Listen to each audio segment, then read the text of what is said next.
তাহলে আমি কি বলছি, ওভার অর্থ উপরে, অ্যাবাভ অর্থ উপরে এবং আপ অর্থ কি উপরে।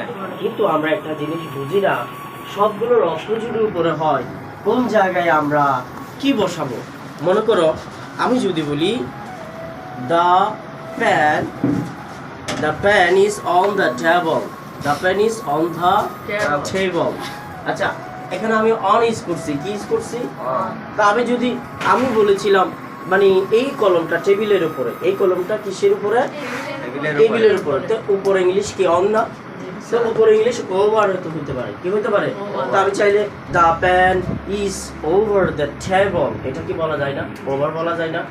আবার বলা যায় নাকি the pen is above the table, the pen is up on the table, এবার বলা যায় না? এখন প্রশ্ন হচ্ছে স্যার, আপনি আপনার গায়ের জোরে সবকিছু বলতে পারবেন না? এই চারটা শব্দ ফিক্সড করা আছে, কোন জায়গায় কি বসবে, কোন জায়গায় আসেন সেই বিষয়গুলো আমরা একটু জানার চেষ্টা করি। আপনার অন হচ্ছে, এই অনটা হচ্ছে কিসের জন্য সেটা একটু দেখেন। এ নাম্বারে কি বলছে? The mobile is dash the table. যদি বলা হচ্ছে কোনো কিছুর সাথে লাগিয়ে আছে, স্পর্শ করা আছে, তখন আমরা কি বসাবো? অন বসাবো। কি বসাবো? তাহলে মনে করুন আমার হাতের উপর কি আছে? কি আছে? পাপিয়া, আমি প্রশ্ন করব, আমার হাতের উপর কি আছে? তাহলে কলমটা কার সাথে লাগানো আছে? তাহলে কোনো কিছু যদি, কোনো একটা বস্তু, কোনো একটা জিনিস যদি কোনো কিছুর সাথে স্পর্শভাবে লাগানো থাকে, লাগিয়ে থাকে, তখন সেক্ষেত্রে আমরা অন বসাবো। কি বসাবো? তাহলে আপনারা বলুন তো, আমি যদি বলি এই প্যানটা আমার এই ডেস্কের উপর না, এই ডেস্কের উপর না, তাহলে বা এই টেবিলের উপর না, তাহলে আমি এক্ষেত্রে কি বলবো? The pen is on the table. কি বলবো? On the table. এখন অন কেন বসাবো? লাগানো, এই টেবিলের সাথে লাগানো আছে, স্পর্শ করা আছে। ভেরি গুড, ঠিক আছে। তাহলে আমরা বলুন তো, the mobile is the table, টেবিলের সাথে মোবাইলটা লাগানো আছে নাকি এভাবে পেন্ডিং আছে? অফকোর্স লাগানো আছে। সো আমরা এখানে কি বসাবো? অন বসাবো। কি বসাবো বলেন তো? অন বসাবো। আপনারা কি বুঝতে পারছেন বিষয়টা? এখানে কি হবে? On the table. Very good.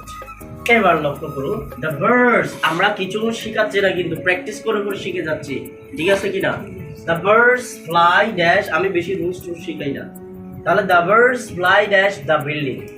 এখন বলা হচ্ছে যদি আপনার কোন একটা জিনিস মানে কোন একটা কিছুর উপর চলে যাচ্ছে, কোন কিছুর উপর কি চলে যাচ্ছে, মানে লাগানো অবস্থা নাই, স্পর্শ করা অবস্থা নাই, উপর দিয়ে চলে যাচ্ছে, তখন আমরা কি বসাবো? তখন অবশ্যই আমরা ওভার বসাবো। কি বসাবো? ওভার। তাহলে আমি বলুন তো, এই যে আমি যদি বলি এই বিষয়টা, এই মনে করেন, আচ্ছা এটা বলি দ্য বার্ডস, তাহলে এই ফ্লাই, আমি পাখি দিয়ে উদাহরণ দিচ্ছি। এই দ্য বার্ডস, পাখিগুলো ফ্লাই, উড়ে ড্যাশ দ্য বিল্ডিং। কার উপর উড়ে? বিল্ডিং এর উপর। তাহলে বিল্ডিং এর উপর উঠতেছে, উপরে উঠতেছে, তাহলে কি লাগানো অবস্থায় আছে? তাহলে দেখেন, আমার উপরে বিল্ডিং, আমার উপরে কি বিল্ডিং, আবার বিল্ডিং এর উপর কি পাখি, তাই এ তো লাগানো অবস্থা নাই, এ উঠতেছে, তখন সেক্ষেত্রে বলে আমরা কি বসাবো? ওভার বসাবো। কি বসাবো? ওভার। তাহলে বলেন তো, দ্য বার্ডস কি হবে? Play fly over the building. Over the কি হবে? বিল্ডিং। আচ্ছা, তারপর লক্ষ্য করুন C number, the fan is dash my hand. এটা কি হবে? কে বলতে পারবে? ওভার না, যখন বলা হচ্ছে আমাদের মাথার উপর কিছু লাগানো আছে, মাথার উপর কিছু লাগানো আছে, মুভ করছে। এই দেখো, আমার মাথার উপর ফ্যান আছে, আবার ফ্যানের উপর কি আছে? ফাঁকি আছে, ঠিক কিনা? ফাঁকি ওই ছাদের উপর উঠতেছে না, লাগানো আছে, তখন হচ্ছে ওভার। তখন কি? কিন্তু যখন কোনো কিছুর সাথে লাগানো অবস্থায় আছে, টেবিলের সাথে, কোনো একটা জিনিসের সাথে, তখন হচ্ছে অন। তখন কি? অন। আবার কোনো কিছু আমার মাথার উপর লাগানো আছে কিন্তু মুভ করতেছে, ঘুরতেছে, তখন হচ্ছে কি জানেন, above, তখন হচ্ছে above। তখন কি হবে? above, বুঝতে পারছি? তাহলে আমার ফ্যানটা আমার মাথার উপর ঘুরছে না, তাহলে আমরা কি বসাবো এখানে? above বসাবো। তাহলে সো এখানে কি হবে? The fan is above my head। বুঝাইতে পারছি? 100% বুঝতেন সবাই?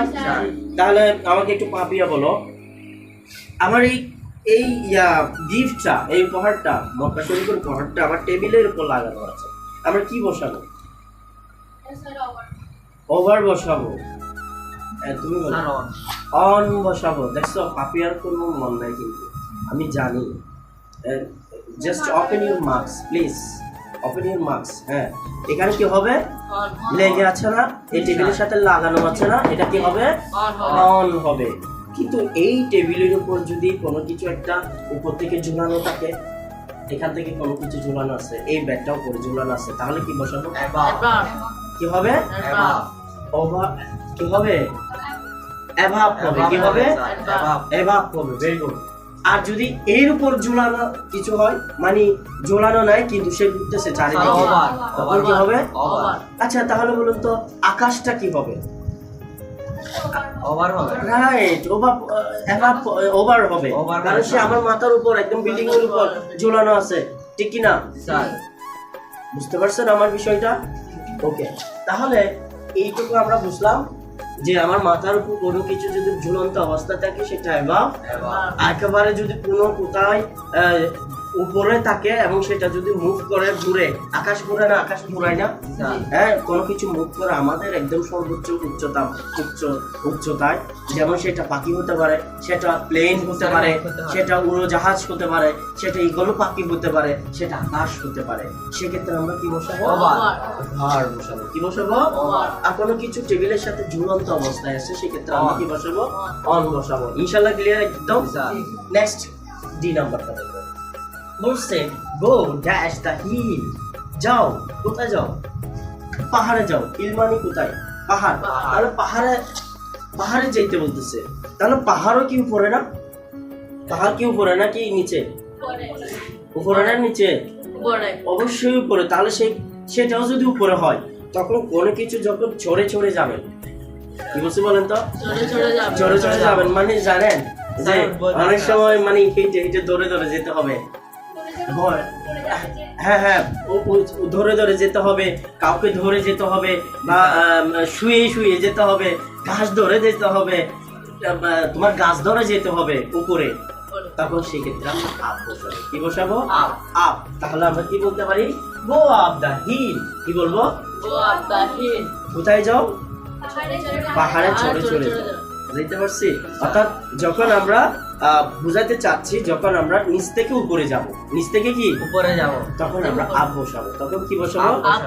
আচ্ছা আমি যদি বলি 2 তলায় যাও, কি যাও? তাহলে সেক্ষেত্রে 2 তলায় যেতে হবে না তোমাকে, তাহলে সেক্ষেত্রে আমরা কোন শব্দটা বসাবো? আপ বসাবো। 10 তলায় গেলে আপ হবে। বুঝতে পারছি? তার মানে বুঝতেছো আমার বিষয়টা? যখন আমরা নিচ থেকে উপরে যাব তখন কি হবে? আপ হবে। ও আরেকটা মজার বিষয়, আরেকটা যদি তোমাদের বলি, এই যে আমরা বসছি, কি বলি? ডাউন। কি বলি? ডাউন। আবার যদি বলি আপ, দেখছেন নিচ থেকে উঠতেছি না, নিচ থেকে উপরে উঠতেছি আপ। আবার বললে কি? উপর থেকে নিচে ডাউন। বুঝাইতে পারছি? সো আমরা কি শিখলাম? যখন আমরা নিচ থেকে উপরে উঠবো আপ, যখন উপর থেকে নিচে নামবো ডাউন। সো এখানে বলা হচ্ছে আই গো, এখানে কি হবে? স্টেয়ার্স। আমি মানে তোমার ভবনে উঠছি বা 2 তলায় উঠছি, 2 স্টেয়ার্স, 1 স্টেয়ার, যা হোক, সেক্ষেত্রে আপনি কি বসাবেন বলেন তো? এখানে উঠতেছে সে, কি হবে? স্টেয়ার্স উঠতেছে না, তাহলে আপ হবে। আচ্ছা ভেরি গুড। আমরা তাহলে এটা কি হবে? আপ। এটাও কি হবে? আপ। এবার সরাসরি চলে যাচ্ছি আই নম্বরে। যেহেতু আমরা উপরেরটা শিখছি, নিচ থেকে উপরে উঠলে আপ, আবার উপর থেকে নিচে নামলে কি? ডাউন। এইবার বলেন he fell dash from the tree। সেই গাছ থেকে পড়ে গেল, নামে না উপরে যাচ্ছে? তাহলে সেক্ষেত্রে কি করবো আমরা? he fell দেখেন ডাউন। দেখেন এখানে ডাউন শব্দের অর্থ নিচে নামা, আন্ডার শব্দের অর্থ নিচে, বেলো শব্দের অর্থ নিচে। কয়টা নিচে পাইছি আমরা? একটা হচ্ছে কি ডাউন, একটা কি Down. নিচে, আর একটা কি আন্ডার, সেটা অর্থ নিচে। আবার বেলো মানে কি নিচে। তাহলে আমরা একটা একটা জিনিস শিখি। দেখেন, তাহলে হি ফেল, যখন উপর থেকে নিচে নামবো তখন আমরা কি করব? Down. তাহলে এখানে কি হবে? Down. কি হবে? Down. ডাউন। Very good. এইবার লক্ষ্য করুন, এইবার যদি আমি বলি আরো কিছু যদি এক্সাম্পল দিই, সেটা হচ্ছে মনে করেন কি বলছে এখানে, আচ্ছা আরগুলো হচ্ছে পরে। হ্যাঁ, আরেকটা বিষয় আমি আপনাদের বলি, আরেকটা বিষয়ের জন্য ওভার বসে, ওভার আমরা তার জন্য বসছি বলেন তো, একেবারে উচ্চতায় থাকলে একেবারে কি আসার জন্য যখন কোনো কিছু বেশি হয়ে যায়, বেশি কেউ অসুস্থ হয়ে পড়ে মারা যায়, হ্যাঁ, সে সিক হয়ে যাবে, ইল হয়ে যাবে, অসুস্থ হয়ে যাবে, সেক্ষেত্রে আমরা কি ইউজ করতে পারি? ওভার ইউজ করতে পারি। একটু সেন্টেন্সটা একটু লক্ষ্য করো, dash eating is not good for health.